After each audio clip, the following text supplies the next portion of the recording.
அஸ்ஸலாமு அலைக்கும் வரஹ்மத்துல்லாஹி வபரகாத்துஹு. ஒரு முறை நபிகள் நாயகம் ஸல்லல்லாஹு அலைஹி வஸல்லம் அவர்களுக்கும் ஷைத்தானுக்கும் ஒரு கேள்வி உரையாடல் நடந்தது.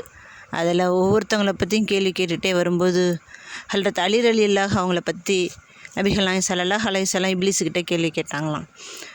அலி ரலியல்லாஹு பற்றி நீ என்ன நினைக்கிற அப்படின்னு சொல்லி. அதுக்கு சைத்தான் சொன்ன பதில் என்ன அப்படின்னா, வீரத்தின் விளைநிலம் அவங்க தான், அவங்களுடைய வீரத்தை மிஞ்சுறதுக்கு இந்த துனியாவில் ஆள் கிடையாது. அதாவது எப்படி அதை உதாரணம் சொல்லணும் அப்படின்னா, என்னுடைய தலைமுடியும் அவங்களுடைய தலைமுடியும் நாங்கள் மாற்றி மாற்றி பிடிச்சிக்கிட்டோம் அப்படின்னா எந்த சூழ்நிலையிலையும் அலி ரலியல்லாஹு அவங்களுடைய பிடி தளரவே தளராது. என்னுடைய பிடி தான் தளரும் மொழி, அவங்களுடைய பிடி தளராது.